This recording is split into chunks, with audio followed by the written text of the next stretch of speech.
And moving to education now, a topic that will likely be on the minds of the many voting parents this November is parental rights.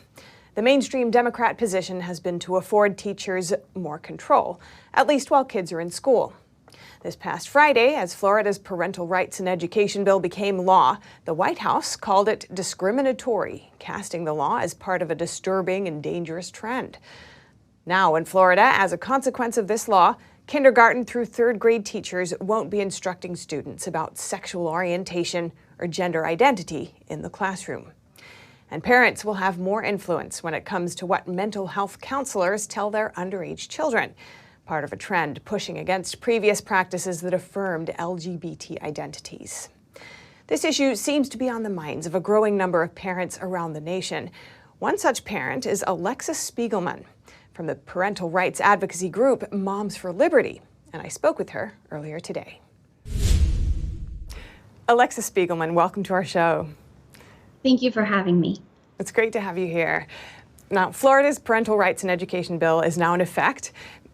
Yourself and Moms for Liberty, which you're a part of, has been a huge proponent of this bill. Could you tell me why you think it's so necessary? Well, I think across the nation, parents and just citizens have realized how much power our school boards and local governments have.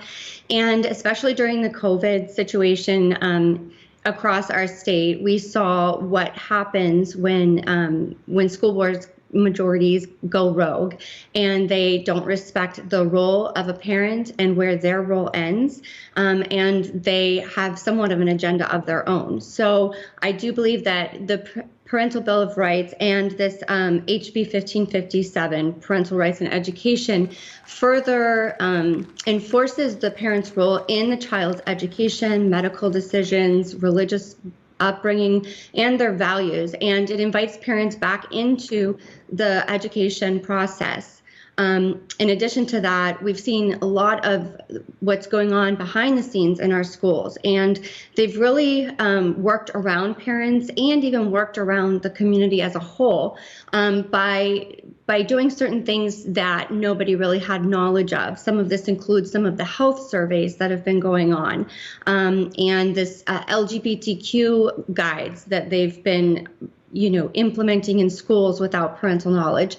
So I think this helps address some of that as well, which is extremely important because, as we all know, academic achievement is directly related to parental involvement. So the more we advocate for parental involvement, the better all of our students will perform.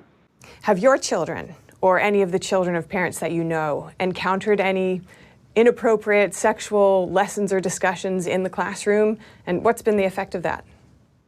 Yes, it's all over the place. One of our members, January Littlejohn, she was actually at the signing of HB 1557, and she has a very personal experience with this, where her child was talked to behind closed doors and encouraged to identify as a different gender without notifying the parents. And there are many stories just like that, and so. It's just kids need their parents. Nobody knows a child better than their parents, and parents should absolutely be involved in those types of decisions. In addition to that, we've also seen in the curriculum, I mean, even recently here in Sarasota, there was a workbook from someone's, I think it was a math class or science or something like that. And, one of the word problems included mentioning a woman's breasts. So it's really, when people who criticize this bill, they make it about something that it's not. But really, it's just protecting the innocence of children. This is for very young elementary students to kind of pull out the over-sexualization that we're seeing, the hyper-sexualized environment at school, and to redirect the focus back to academics. Because if you look at how schools are performing, it's not going great. And I think it just reflects a lack of priorities in our schools. And that's something that we really would like to see, is our schools focusing on what we send our kids there to do, which is to gain some academic success.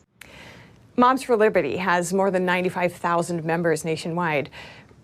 Do you expect that parents in other states will be pushing now for more legislative changes along these lines? Absolutely. Yes. I mean, we were just in Nashville recently, and I was speaking with other leaders in this area, and that's absolutely something that we would like to see across the country, and parents want to see across the country, because, you know, I think over time, parents' rights have just been encroached upon and individual liberties. And this is just setting the record straight where that line ends, like where the parent's role covers and where the school is, where their role ends. And I think that's been very blurred. And I think that people didn't realize that until we were hit in the face with reality during COVID. And, you know, medical decisions were being made for children, and, you know, parents were just completely being treated with disrespect, and just constituents. This should matter to every American citizen, because as Ronald Reagan said, this generation will one day run our country. They will fight in our military, and they will lead in our hospitals. They'll be taking care of people. So it's important that we give them the skills they need to succeed in life and to reach their God-given full potential. And also, it's important that you know, we protect those liberties, and that they don't grow up thinking that it's okay for the government to step over your individual God-given inherent liberties. Alexis Spiegelman from Moms for Liberty, thank you so much for joining us. It's been a pleasure. And if I may say one more thing that's extremely important, in this month, and in Tampa, we have our national summit, Moms for Liberty National Summit, July 14th through 17th. If you're interested in learning more about what's going on in public education and how to advocate, all the way to if you'd like to learn how to run for office, or if you'd like to learn how to get involved and make some change legislatively in your state, please join us. You can go to our website, momsforliberty.org, and register under the events tab. Just look for the National Summit, and we hope to see you there. Thank you. And coming up, the U.S. and China discussed